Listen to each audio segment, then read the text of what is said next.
one of the things that I offer through Starling is digital marketing audit and strategy sessions. So I take a look at all their social media, I compare it against industry benchmarks, and I develop essentially a strategy for them that's custom to their organization, their goals, their audience, and then I hand it over to them so they can go online and be successful.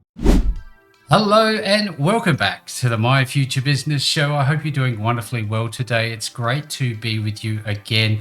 I'm, really enjoying reading all of the feedback that's coming through for the My Future Business Show, and it is quite humbling to say the least. So thank you very much for your support. Now on today's show, I have the pleasure of welcoming speaker, award-winning marketer, and president at Starling Social, Alyson Shane. Welcome to the show, Alyson. Hi, it's very nice to be here. Absolutely. A pleasure to have you here. Now, you and I have a lot to talk about, and we're going to be touching on the evolving digital marketing social media landscape, the intersection between digital marketing and rhetoric, and why you should embrace your weird self and lean into different ways of communicating with your potential customers. But you and I briefly touched on where you're calling in from. So tell us a little bit about Winnipeg. So Winnipeg, Manitoba is just a little bit off of the geographic center of Canada. Yep. Folks who may not be familiar with or passively familiar with Winnipeg, it is cold here in the winter time. We use Celsius here in Canada, so it gets down to about minus 40. Yeah. Oh, wow. So do we. Celsius. Oh, Geez. yeah? Yeah. And it can get up to plus 40. So right now it's about 30 degrees. So it's a nice sunny day. We're a city of just under 1 million people. And I'm a little bit biased because I live here, but I have lived in a few places across Canada over the course of my life. And I would say that we are definitely like a hidden cultural gem. Beautiful. We have a world-renowned ballet theater company. We have more restaurants per capita than the rest of Canada. It's just, we have a really great music scene. So Yeah, I love it. yeah, it's definitely like it's a hidden gem, I would say. So you touched on the weather. Are you a cold weather person or a hot weather person? You get the extremes there by the sounds of it. Yeah, I am definitely a hot weather person. Uh-huh. One of the nice things about the work that I do and the flexibility that I have through running my agency, Starling Social, is that I can leave in the wintertime. Absolutely love it. Now you talked about, I guess, the scene there. Now, what do you like to do when you're not working? Do you get any time to do anything other than work? You know what? Over the last couple of years, I have really tried to strive for a better work-life balance. The first couple of years were a lot. I am an avid cyclist. I'm an urbanist, so lots of advocacy work for my city and our downtown. I love riding my bike. I'm also very kind of adjacent to the craft beer industry. I have a few friends who own breweries. Beautiful. So I'm usually like, especially this time of year, ride my bike somewhere, sit on a patio, have like a nice craft beer while listening to some live music. That's kind of my the favorite way thing to do go. as a Wow, it patio. sounds a bit like where we're located. We have a very similar scene. But what sort of bike do you ride? Do you have a mountain bike, or what sort of style is it? Oh, I have a fixie. It is, Fixer-upper. yeah, it's actually like a newer model of a fixie bike, but Winnipeg, the city itself is quite flat. Where we're in the prairies. Manitoba is a little hillier. Once you get about an hour out of the city, the landscape starts to change a little bit, but in the city, it's relatively flat. My bike is salmon pink, and her name is Betty Davis. Of course it is. Absolutely. Now, tell me, when you get away and you're riding by yourself, you seem to be obviously in your own space. And how does it make you feel when you just break away from everything and have that quiet time? Oh, riding my bike is honestly one of my absolute favorite things to do. There is nothing quite like just taking in the scenery, just enjoying. I live in a really one of the older parts of my city, so it's known for its elm trees. So there's sort of like dappled sunlight. We have some protected bike lanes, so I don't really have to worry about interfacing with traffic. And it's just this like moment of zen that is Yes. just like can't be beat. I went out on my bike earlier today, and like aside from this conversation, the best part of my day. I love it. I love it. Now, I know that you've done a lot of travel. Tell us a little bit about your experiences. Oh, goodness. So I've been to several countries. The first trip I went on with my partner at the time, now we're married now, it's my husband. Yep. I've been to England because that's where my family's from. My mother's from the UK. I've been to Mexico, Belize, and Guatemala. We backpacked through there. That was our first trip together. Definitely, wanted to test our ability to travel. It went well. We actually got married in Belize on an island just off the coast called Key Cocker, which was wonderful. I've been to Thailand twice, and last year we actually left for about 3 months, and we went to Thailand, Cambodia, Vietnam, and Japan. Yeah, wow. Do you have anything left on your bucket list? Where do you want to go next? Oh my goodness. I mean, to be honest with you, I kind of just want to go back to Japan. Um, it was hands down the coolest place I've ever been, but other places I really, oh, and I went to Portugal earlier this year. I took myself to Portugal for 2 weeks. Yeah, wow. I'm not sure about Australia. Have you got that on your list? It actually is on my list. I was talking to some friends about it last night, actually. I was like, the next time we go to Asia, maybe we should, because it's it's still far to get It's there a from long like way. Japan. But I mean, it's going to be a long way from Anyway, Canada, yep, right? Yeah, it's going to be a yep. long way anyway. So yeah, we were actually just talking. I have some friends who live in Australia, and I really want to go to New Zealand. So I figure we'll do a little 1-2 punch Yeah, at some look, point. I tell you what, you won't be disappointed. And, you know, the coastlines, it's second to none. It's like Winnipeg. It's a hidden gem. Don't tell anybody about it. Now, Except the listeners on this podcast. now, in terms of, I guess, all this travel that you've done, you must be exposed to so many different cultures. What's that taught you about, I guess, life and business? Is there similarities? What's the differences and so forth? One of the things that there's lots of differences, of course. I mean, different people, like, they treat each other differently. Some Hmm. are more like assertive, let's say. Like in Vietnam, people will like cut you in line and don't care. Yep. So just a little bit of like culture differences. But overall, I have found most people are just nice and trying to get by. When we were in Cambodia, a saying that they use there a lot that I've adopted is same, same, but different.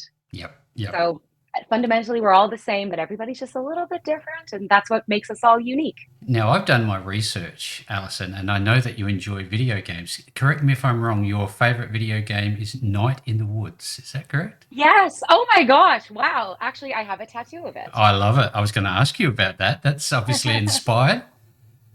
Yeah. Um, I actually, so it's actually a somewhat layered meaning to this tattoo. So, the game was created in part by someone I knew who was from Winnipeg. He took his own life a couple of years ago, but he was a friend and a colleague of mine. Mm. Um, One of my best friends who lives in Edmonton, Canada, we just kind of fell away from each other for a couple of years. Yeah, it And when happens. yeah, exactly. And when we reconnected, like we were childhood friends. Mm. Um, and his name is Alex Lee, and this character's name is Greg Lee. And when Oh, we were kids, we used to joke about getting up to crimes, which were not crimes. We of weren't course. actually doing crimes. But the characters in the game also use that verbiage. So that was kind of one, too. And then the main character, this one, the little, she's a Yes, tap. yes. Yep. Her name is May Borowski. So my last name, my family's last name, is not actually Shane. They changed it. My great grandfather changed it when he came over. We were Volga Germans, so Germans living in Russia, Well, there you go. and so they changed it to Shane when they came here. But my last name, my family's original last name, is actually Borowski. Right. And my great grandmother was Margaret Borowski, and she went by May. So literally the same name as the character. Wow, that's incredible. What a Right? story. I love that. You know, it's one thing to get inked, but it's another thing to have some meaning behind it. And, you know, my wife says the same thing about her Phoenix and everything else that she's got going on. And I look at it and I go, wow, did it hurt? Did you enjoy the experience? Me? Yeah, you. I mean, honestly, like tattoos are kind of addictive. It did hurt a little bit. This one in particular, because there was so much coloring. All the other ones that I have like Yep, some yep. text here. I have a Hmm. little ghost here, and then my husband and I have a matching tattoo here Yep. as well, of a constellation of the Ursa Major, like the bear. Okay. Um, but for this one, I used like a numbing cream, so it made it a little bit easier, and it didn't honestly didn't really hurt that much. Well, it's funny because my best mate's mum, she's got a full body tattoo, like every part of her body's covered. She says she goes to Wow. sleep, and it just blows my mind. I would be like, nope.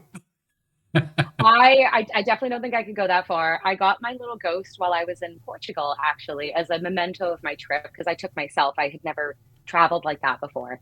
And I remember walking, I was going down to the subway because I had to use the bathroom. So I'm going down the stairs, down into the metro, and the adrenaline was just coursing through my body so much that Yep. like my legs got shaky, and I was like, if I don't hold this railing, I'm going to fall down the Ah. stairs. Oh, that's crazy. It's funny because with all the travel that you do, I'm surprised you don't have a flag for each location that you've been to. That's wonderful. Thank you very much for sharing. Now, I know that you love Yeah. pets as well. You love your cats. Tell us a little bit about your pets. Oh my goodness. So I have two little fur babies. I close my door for this podcast, but typically I leave it open. So a lot of my clients, so Starling, my agency is 100% remote, so we do a lot of meetings via Zoom. And every so often you'll just see one just casually walking Of through, course. just a little cat cameo. Yeah, so I have two little guys. I have Toulouse. Toulouse-Lautrec is his full name. He's just a little white guy with some spots, and he is the biggest baby. Um, and I have another cat. So his his full name is Being John Malkovich, like the movie. Ah. Um, this is what happens when I let my husband name our Oh, cats. So there you we call go. him BJ. I love him Yeah, we call already. him BJ. Thank you very much for sharing. Now, this is the part of the call, the first, I guess, third of the call, where I really love spending some time learning more about you. And oftentimes, I like to, I guess, open the pages of time and talk about our childhood. What was your childhood like? Not great. Mm. I have a very tumultuous relationship with my parents. I actually didn't talk to them for 7 years, Mm. most of my 20s. It just, Ditto, by the way. oh, Mm. it's so funny because I find that, like, if I say something like that, it's more people go through periods of non-communication than you would Oh, think. oh yeah, absolutely. I'm Yes. on the same So page. I didn't have a super happy childhood. Mm. I love my parents, but there's some issues there. I would say I had to learn emotional intelligence on my own. Let's just put Right. it that way, Okay. and communicating skills. Um, but one of the things that I found solace in when I got the internet, which was like dial up back in the day, because I'm getting on in years. I'm Oh technically an yeah. elder Yeehaw. millennial. um, but I found blogging. I had a live journal back in the day. I actually had a GeoCities before that. And I had my GeoCities, and then LiveJournal kind of became like it just exploded with myself and all of my friends. And I realized like I have a place where I can explore my feelings and kind of just be myself in a non-judgmental situation. And I've been blogging my entire life. I still blog. Yes. Um, so I've been publishing content for 23 years now. Just a little Um, while. yeah, just a little, over half my life. Yeah. Um, but yeah, so that was something that I really leaned into. I've always been a very nerdy kid. I was a voracious reader, and I still am. I don't read quite as much as I would like these days because time. Of course. But yeah, I still read quite a bit. I played soccer. I was on the provincial championship team several years in a row, which is pretty Wow. cool. Yeah. Yeah, yeah. I really enjoyed that experience. I don't play sports anymore. I have a knee injury because, again, getting older. Yeah. Yeah, um, it was an interesting time, I grew up actually in a suburb. So when I was really small, my parents lived on this street that was sort of a thoroughfare between two of the major like roads in my city, Mm. and there was nothing on either side. There was just field. So, I was born in 87. So this Yep. is like the late 80s, early 90s. I was much more of a latchkey kid at that point. And that sense of independence was something that really stuck with me. My mom ran a daycare out of our house. That was what she did for a living. And during the summer, I had a watch, and she would give us some like drinks and snacks. And yeah, like you can't do this anymore. She would say, okay, there's a park 10 minutes down the road. Alyson, you are 8 years old. You are in charge of your two brothers, and then any of the kids who were at the daycare who weren't small enough that they needed to go for a nap in the afternoon. And so we would all walk down there, play games together, and just, Do your be thing. kids. Yeah, but I was in charge. I love So it. it kind of makes sense that I wound up in a role like the one that I'm in now, It's given, funny that you the talk experience about, I had. having that responsibility at such an early age. I was told you're not allowed to come home till the streetlights come back on at about the same age, and things have changed, haven't they? I wonder, it's kind of dovetails nicely into this idea of our first, either unwittingly or not, our first entrepreneurial experience. Do you recall yours? So I actually did not anticipate becoming a business owner at all. But in looking back on it, I definitely kind of had that spirit in me. Yeah. Around the time I was probably 9 or 10, one of my friends and I walked around our neighborhood, like all the adjacent streets, not the field, but Yeah. the Yeah. adjacent streets. And we would go to people's doors and knock on their door and offer to draw them custom bookmarks for like a couple dollars a piece. There And you like go. these are like janky. I can draw, but my skills were not very good at that age. That But that's how we was got it. like their money. Yeah. I love it. Now, you talked earlier about, working from home a lot. I wonder what's a day look like for you?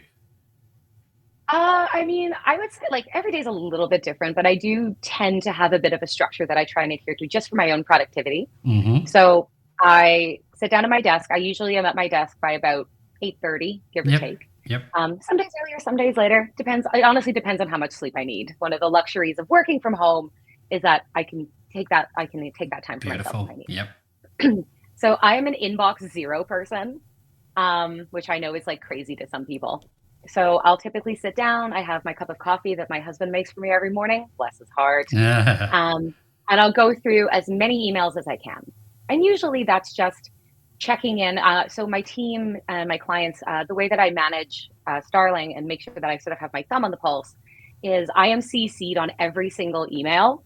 Right. And so a lot of it is just looking and making sure, but it's also responding to things as needed. Hmm. And we use a project management tool called Trello.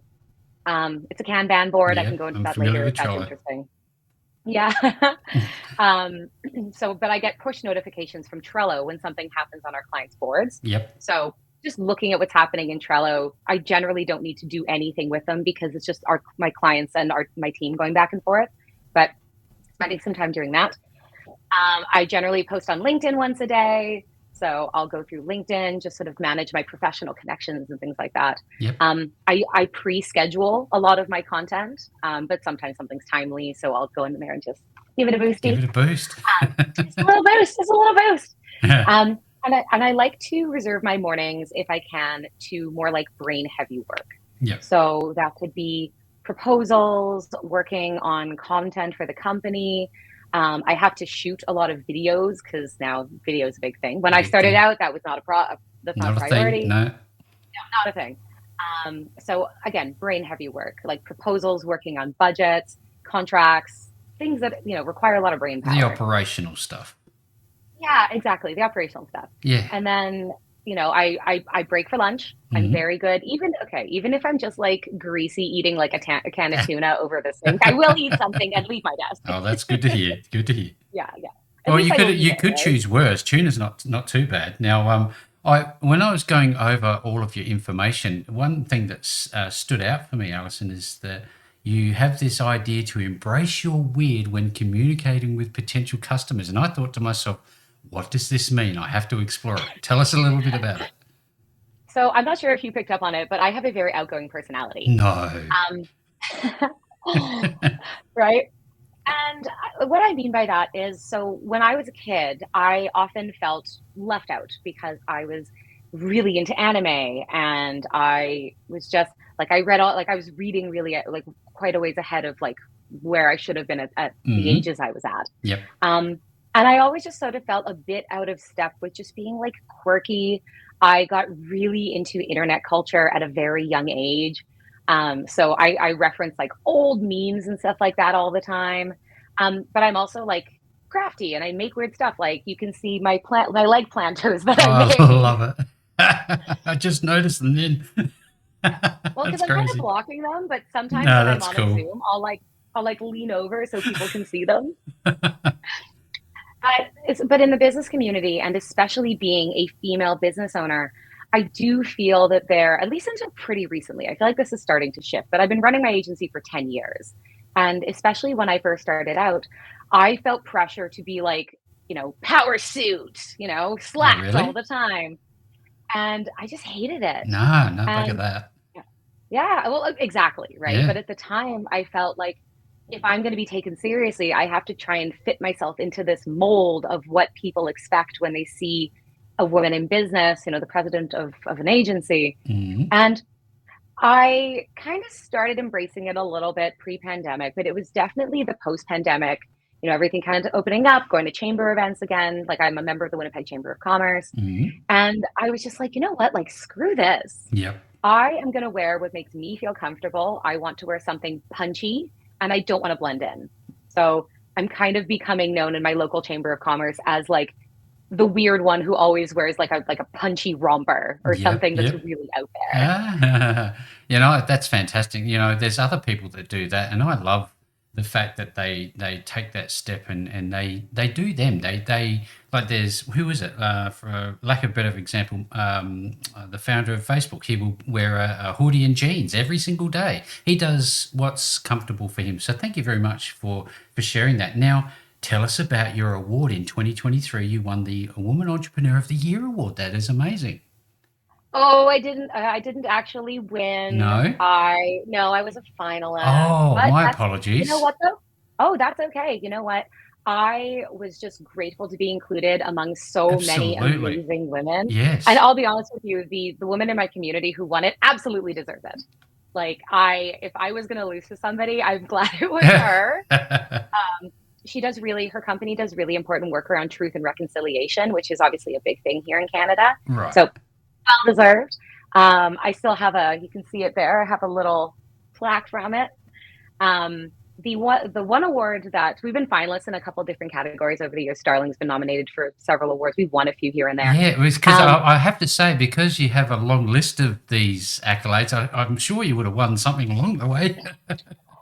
well, I mean, we were awarded the best boutique marketing agency in Winnipeg by the Canadian Business Awards. That's probably We what have I saw. recurring awards that we've won from Yep. like Winnipeg's Best. Trust Analytica gave us. We've been awarded 2 years in a row for our Google Ads work. I can't speak. Our Google Ads campaigns and the work we've done. And then the reason I turned around here is you can't really see it behind my. I'm not sure if you can see it. It's a planter that looks like a Behind the jaguar, leopard. but behind the jaguar Yeah, face. yeah. Uh, in 2021, I think it was the same year I bought my house. I won the Spark Pro Bono Award. One of the things that I do through Starling to give back to my community is I work with an organization called Spark. Yep. And what Spark does is it connects business owners with nonprofits in the province who wouldn't be able to afford our services otherwise. So a couple of times a year, I partner with different nonprofits through this service, and I do one of the things that I offer through Starling is digital marketing audit and strategy sessions. So I take a look at all their social media, I compare it against industry benchmarks, and I develop essentially a strategy for them that's custom to their organization, their goals, their audience, and then I hand it over to them so they can go online and be successful. So I won That's an award for that. fantastic. No, look, I love the fact that you're giving back through your, I guess, the local non-profits, because we all need a lift up, don't we? We need to be there working together. Now, I know Yeah. that starting a business, personally, I go through all these emotions, ups and downs, roller coaster style almost, anxiety, feeling like I'm an imposter. How do you deal with that? Did you experience anything like that? Oh my God, all the time. Even now, I imposter syndrome is something that I've really struggled with over the course of my life. Um, I'm actually in therapy. That's something that we talk about a lot in my therapy, Hmm. as coping mechanisms, things like that, the narratives that I tell about myself and how to overcome those things. Especially when I was first starting out, I definitely got a real sense of imposter syndrome. And I mean, I still feel it from time to time. Like, actually, I just got my proposal accepted today, just before we Oh, got this call. So, yay. fantastic. Um, but it was a big proposal. And to be honest with you, the dollar value was so much that I was kind of like this Really? makes me feel Yeah. uncomfortable. Like, Yeah. are we really up for it? I'm like, of course we are. I know Yeah. we are. Yeah. But those creeping thoughts still definitely come in. I do a lot of journaling. So I have an art journal that I do. So I do free flow writing, and then I do collage, and I'll put like collage kind of over it as a way of exploring what I'm writing without in a more abstract way. Mhm. So that's been very helpful. Therapy is very helpful. My husband is also a business owner, so it's been really useful for me to have somebody that I can bounce these feelings off of and get validation that, like, yes, this is normal. Everybody goes through Ah, this. yes.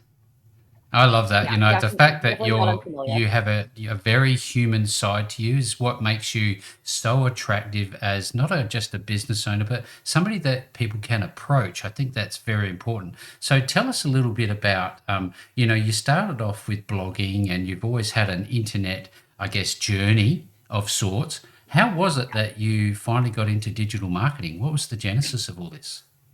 So I always knew I wanted to work in communications in some capacity because writing is my favorite thing to do. I identify above everything else that I do, I identify as a writer first and foremost. That Right. is me.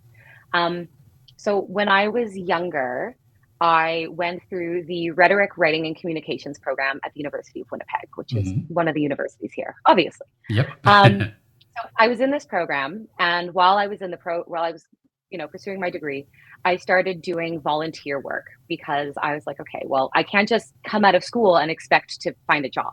I need to actually have some hands-on skills here that isn't just I write a lot. Yeah. So, so I became the communications director for a local electronic music festival that happens downtown in downtown Winnipeg every year. I started writing music reviews for a website called thespill.com. So, like reviewing albums. I actually interviewed Thomas Dolby once. And if you want Oh, to talk about imposter syndrome, yeah. I almost had a stroke. I I was so nervous. can imagine why. Now, tell me a little Yeah. bit. Can I just ask, are you anywhere near Red Rock? Oh, I don't think so. That No, I doesn't don't ring a. know. I could be. I don't know. Yeah, Don't. it's a major, like it's an amphitheater, natural amphitheater. No, maybe you're not near it, but it's amazing. All the big EDMs and you know, festivals go there. I just thought you might be aware of it. Oh, Anyway, I I'm. digress. You know what? It's okay. I like to think I'm cool, but every so often someone reminds me that I'm Oh, not. look, I'm So so good to get uncool. your ego. No, I just I'm just probably teasing the you. most uncool person you'll ever meet. Now, tell me, Okay. just break it down for me. You know, we've talked a little bit about, you know, how you got into digital marketing, but, you know, really, what is it and what does it mean for your business? Well, I mean, for me, like the reason that I got into this line of work in the first place is because I mean, I don't want to like toot my own horn too hard, but I really know what I'm doing. The Hmm. intersection of growing up in the internet, like pre-social media, Yep. as well as going to school and study. So rhetoric, for your listeners who might be unfamiliar with that concept, is the study of persuasive language. So I went to school and learned about things like, how humans told stories before we had writing, Right. analysis of political speeches, visual rhetoric, things like that. So the intersection of what I personally bring to the table was something that I wanted to be able to tap into in my professional life. Um, I worked at a couple of different agencies after I finished university. And to be honest with you, I was just a terrible employee. Um, I hear that a lot from entrepreneurs. well, like I remember being really frustrated with feeling like the processes and the things we were doing for our clients were often really outdated. There was not a lot of flexibility for adapting a strategy. I mean, I'm sure I don't have to tell you this. Social media platforms change all the time. Yep. You know, every platform is constantly changing. And feeling like there was just sort of this like sluggish momentum was something I really struggled with. The lack of process and clarity around why we're doing what we do both internally and to our clients was very frustrating for me. And Hmm. frankly, like I'm very efficient. And I hated being a butt in a seat. I resented the idea that if I got through the things I needed to do that day, that I had to go looking for more work for Nah. no more pay, Yeah. you know? Yep. And there was also like this, and this is more me than anything else. Um, I really didn't like feeling like a butt in a seat and that I had to physically be in an office in order for my supervisors, my bosses to think that I was being productive. So No. Yeah. when I started Starling, those are some of the pieces that I brought with me and that I try and bring to the table in all the interactions that I have with my clients and with my team. So we're always going to be remote. We don't I'm not going to have an office. That actually contributed to that imposter syndrome feeling that I was talking about earlier. I used to worry about that a lot more than I do now. Yeah. So, small victories. There you But go. like I said, like process, communication, being strategic and data driven and not just like reactionary and not just doing something because it's the way we've always done it. Um, I'm a very big believer that if it's not written down, it doesn't exist. So when we first start working with a client, we go through an onboarding process, which is essentially the same as that audit and strategy that I just talked about that I offer as a pro bono service. We do that with every client that we bring on. Everything is written down and we review it with our clients in advance so they understand, like, why are you posting at 6 p.m. and not 8 a.m.? Why are we posting this content type? What kinds of engagement strategies are we using? We also do monthly reports and quarterly meetings with our clients. So that way, even though we're not seeing each other all the time, there's always that trust and that consistency and that like very clear, transparent communication. Because, like I said, having worked for other agencies, the lack of those things was something that really, really stuck with me. And like digital marketing isn't just like we post on your social media. Mhm. It's being it's being considerate of your clients and their audience and how to take those things and basically help them make some money with it while ideally doing some good, creating entertaining content and representing those brands in ways that feel authentic and engaging.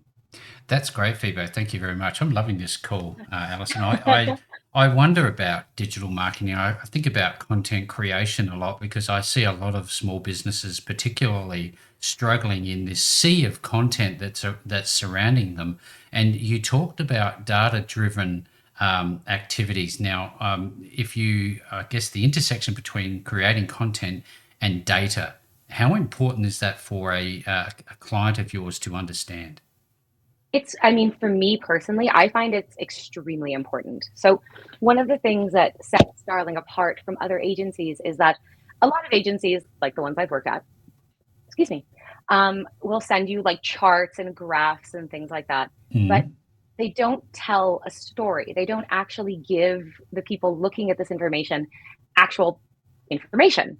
So all of our reports are handwritten. So they have several sections. The first is like a major activities section. So we send them at the start of the month for the previous month. So last week I was reviewing all the reports my team sent in for July, as an example. So we talk about what we did that month. So the client has a review of all the major activities that we were publishing, talking about on their behalf, things like that. Then there's a takeaway section, and this is a bulleted list. So we literally will write out these are the most popular posts on Facebook. Here was their reach, their impression share, blah, blah, blah, blah, blah, all the Yeah, the important whole metrics. lot.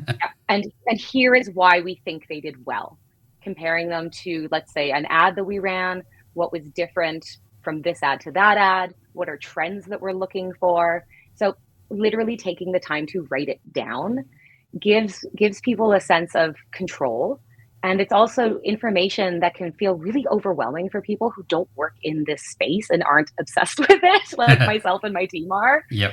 And it breaks it down in a way that helps them understand what we're doing, why we're doing it, what's doing well. And also we make recommendations around things that we could be doing differently in order to accelerate, a return on investment of an ad campaign, or to, create more types of well-performing content, just kind of as an example. See, it's like shining a light in the dark for clients, and I think it's an incredibly valuable service that you're offering. Now, when I talk about services, you obviously have a plethora, let's call it, of different opportunities to help your clients from the in the digital marketing space. What are the different types of services, and do you provide, I guess, an end-to-end solution for people? So yeah, we're technically a full service digital marketing agency. Ah, Um, yeah, a yeah. little bit of buzzwords in there for you. Woohoo! Um, so I would say our bread and butter is social media. So that is it's end to end. So that's creating visual assets, writing captions, hashtag research, writing the content, so putting it together, getting it approved, scheduling it at strategic times, keeping an eye on how things are going, community management, that whole umbrella. We also do copywriting. I'm sure that probably comes as no surprise. So websites, blogs, white papers. If it's on the web and needs to be written, we can write it. Another big area of focus for us, especially over the last couple of years, has become Google advertising. Mhm. So like Google Ads or PPC, pay per click, um, is like in my view one of the best ways that the vast majority of brands can spend their advertising dollars, right? Because if you think about it, like if you look at a sales funnel, like social media is top of funnel, Yeah. right? You're generating brand awareness, you're building trust with your audience. You want them to think of you when they have that need, but you're nurturing them along, right? But pay-per-click advertising is like basically almost as close to the bottom of the funnel as you can get, because people are searching for what you offer, right? So in terms of advertising dollars, it's generally the best bang for your buck. And it's funny because I've had so many clients come to me and say, I need social media ads. And then we'll have a conversation about their business model. And I'm like, I think you need pay-per-click advertising instead. And I'm not afraid to have those conversations either. Like, I know this might be a spicy take, but some folks will just go along with whatever the client wants just because they want it. They want the money, they want the business. And Mm. like I want both of those things, but I don't want to. I would rather work with a client for 5 years and do one service really, really well than work with them for 6 months and have it generate zero results, but get some money through the door quickly, if that makes sense. Absolutely. Yeah, no, that's a great ethical approach to digital marketing. You're absolutely correct. There are so many out there that just want to rake in the cash and not really concern themselves with I guess, the quality of the service. Now, you touched on your team being remote. I'd love to learn a little bit more about the team at Starling Social. Oh, I have such an amazing group of people. We are primarily women owned and led. 90% of my team are women. Fantastic. The majority of us are here in Winnipeg. We do occasionally work with some contractors from places like Montreal or Quebec for like translating services and things like that. Mhm. I would say my like number one guy on the team is David, who is our pay-per-click manager. Um, David has been doing pay-per-click advertising since Yahoo was the primary search engine. Goodness me. And like if you think I talk a lot, Nah. get on a call with David. But he is phenomenally good at what he does. Like I know just enough about Google Ads to be dangerous at it. But this guy just knows his stuff inside and out. And my team are very much the same. Like everybody comes to, working with an agency like mine with different focuses and skill levels and things like that. But Mhm. one of the things that I really value about my team is how driven they are. Everybody goes out of their way to make sure, kind of like I was saying earlier, we are all up to date on the latest strategies. We bring ideas to each other all of the time. Um, I like to think that we have a very collaborative work environment, even if we aren't physically seeing each other. Yep. I try and make space so that if they have an idea, and like honestly, I don't think I've ever had anyone on the team come to me with an idea and I was like, that's a stinker. Like Yeah. generally we go forward with it. I'm so lucky that I can trust the insights and the recommendations that they're making in terms of the work that they're doing for our clients. Like I sleep so easy at night knowing that my team are out there doing their thing. Doing their thing. And yeah, and when I bring someone onto the team, one of the things I always say to them is I don't care when you do your actual work. What I care about is are you accountable to the client Monday through Friday business hours? Like you better be around. If they need you in an emergency, you better be around. But are you getting your work done on time? Are you submitting your deliverables when they're supposed to be there? But as an example, my senior account manager, Alicia, she's got 3 kids and a dog. Like I'll get emails from her at close to midnight. And I don't care if that's when she's doing the work that she's able to do within her schedule. That's fine with I me. Like love I that called her, I flexibility. called her once. Yeah, I called her once and she's like, I'm at Costco. Can I call you back? Yeah, I love this outcome focus rather than transactional management and leadership that you present to your team. That's probably why you have some really strong relationships there, and it's a real credit to you. Now, in terms of relationships, how important are they in terms of, I guess, the clients that you're working with? I can only assume They're they'd be fairly long term. They are, yeah. So most of our clients have been with us for multiple years at this point. Mm. Unless it's a distinctively short campaign, like, this is actually a really cool project that we worked on last year. I get media passes for our Fringe Festival, which is like a big theater festival that happens Yeah, we here. have Fringe. Um, nice, yeah. So Fringe, Yep, and I went to every year. I try and go to a puppet show. love it. Just it's different, right? Jeff Dunham. And I wrote, what's that? Jeff Dunham style. Yeah, yeah. Or like even, you know what, even weirder. So last year I went to this one-man show called The Family Crow. And it was so bizarre. The guy had a crow puppet on his hat, like attached to his hat and like all this like black makeup. and the crow's head was like on a stick and he could move the mouth and it had all these like crow puns. It was a murder mystery. Oh. Um, so I wrote a review about this play that I saw. And then like a month later, he reached out to me and said, "Hey, we're doing a series of shows across Southern Ontario, one of the other provinces here in Canada. Do you want to manage this campaign for me?" And I was Oh. like, "Heck yeah." Yeah. Don't have to ask me twice. Absolutely. But so some clients do come to us with shorter term engagements of that type, but Yeah. we have a very high retention rate, and the vast majority of clients have been with us for at least a handful of years at this Handful point. of years. It's really Wow, good. this is again, I'm loving this call. Tell me, it's one thing to establish those relationships and forge those I guess those relationships over time, get them results. But how does it make you feel personally when you're seeing them get results? It is honestly like I know I said riding my bike was the best feeling in the world, and I will put a little asterisk on that and say personally, like physically speaking, I love riding my bike, but I love looking at the reports that my team send over. I feel so good when, we hear from a client and they're like, this campaign is doing great. We're getting donations, we're selling products, we're getting inquiries. Whatever it is that we're doing that's helping them achieve success, it just like there's a reason I'm in this business, like you kind of alluded to earlier. Business ownership is a lot of ups and downs.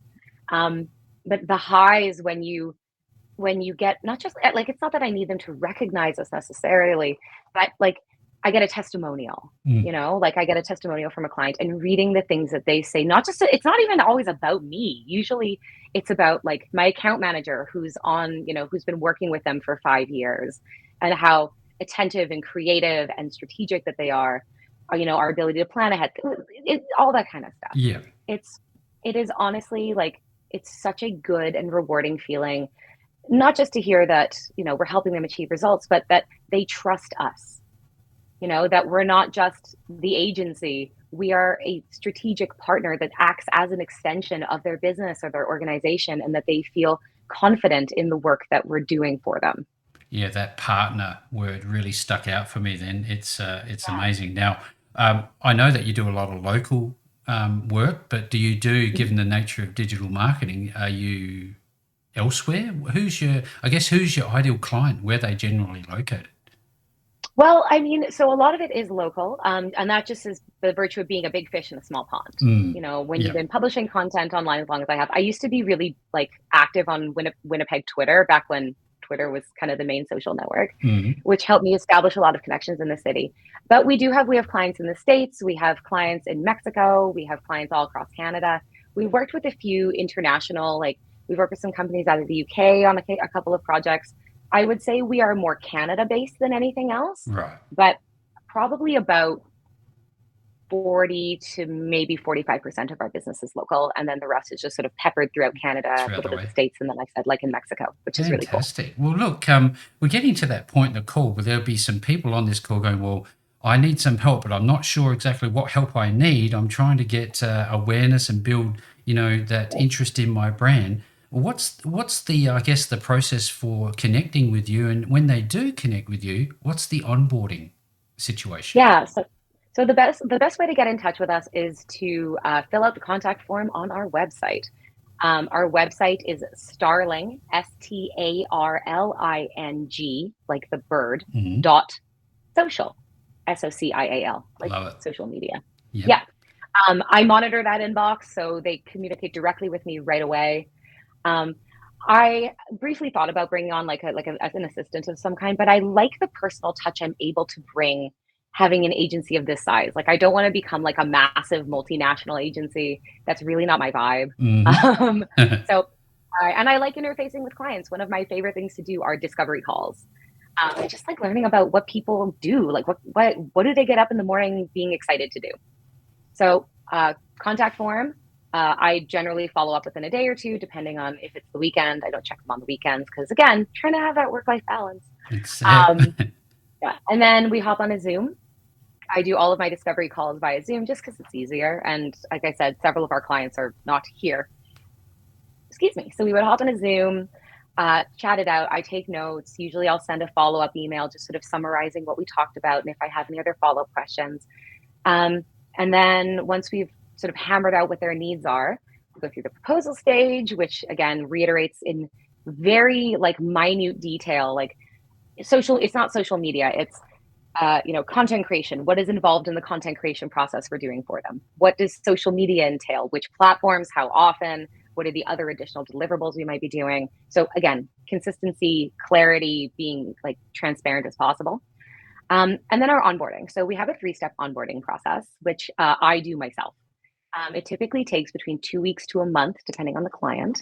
And the reason that I do it myself is because, to quote the very wonderful and underrated Canadian show Shoresy, you've got to set the tone. And I like to set the tone. Of So, course. so it's a 3-step process. So the first part is research.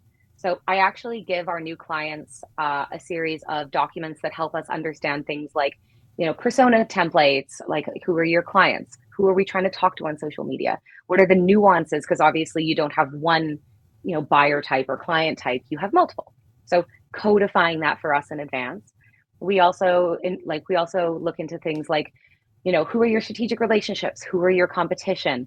Who are some other businesses or organizations in your space, not necessarily locally, but just in aggregate, who you think are doing a good job? So as we start building out the strategy for them, we can look at those things and sort of pull that information all into something cohesive, right? Yes. So then there's the audit and strategy session. So, and this is for social media Of specifically. course. Pay-per-click Yep. No, advertising is a no. whole other There's a kettle of whole fish. hopes. We can only scratch Oh the yeah, surface. and David does that. I'm not involved in that at all. Not my bag. Not my bag. No. So then at that point, I'll take a look at their existing social media accounts, compare against industry benchmarks, kind of like I was saying earlier, and then take that information, the personas, the competition, the strategic relationships. And the strategic relationships is a really important one for us because it just makes me feel like icky to think that their account manager would be like going on Instagram and just scrolling mindlessly. That's not a good use of anybody's time or budget. I want to know who are the people you want to get in front of, who are the influencers you want to connect with, who are other businesses that you might want to buy from you, be aware of you, things like that. So again, taking all that research, and then we get to go to the fun part. It's my favorite part, writing it all out. So we typically have a social media master strategy document, which is usually like 15 pages on Mm-hmm. average. A copywriting document or a copywriting style guide, which is exactly what it sounds like. Oh my gosh, I'm sorry. I just got a calendar notification. So a copywriting style guide. We have a document that just sort of outlines like who is who in the organization, what are their roles, who's in charge of approvals and things like that. So we're all clear from the get-go. And a hashtag strategy document because hashtags are different across Of each course they are. social Yep. Yep. platform. Yeah. Yeah. And at Starling, we use a blended hashtag strategy. So what that means is, you have broad hashtags like Canada, right? Or like Canadian business would be a good example. And then you have a more niche hashtag like Winnipeg business. So when you use a broad hashtag, you get a lot of eyeballs on it right away because it's very popular, right? It's high return on investment, but your content gets buried really fast. But when you're using more niche hashtags, your content gets seen by not as many people, but more people in your specific niche. And because it's not as active as something super broad, it's going to stick around a little bit longer. So you get that both short and long tail return on investment, right? Oh, But we yeah. want to codify what that is in advance. So I do all that stuff. Wow. Um, When I think about this, I think to myself, we can only scratch the surface. It literally is something that lights you up when you start talking about these things. It's obvious that this is your space. This is your thing. This is your jam. So thank you very much for sharing. Now I wonder if you are listening to this today and you want to connect with Alyson and the team at Starling Social, make sure you reach out. I will be providing the link below this post. It won't matter where you see the call, you'll be able to connect with Alyson and her wonderful team. And Alyson, again, this has been one of those amazing calls, and we can only just touch the surface of all these topics. And it's been a great joy having you on the show today. Thank you very much for joining me. I absolutely love this conversation. I thank you for having me on. It was great.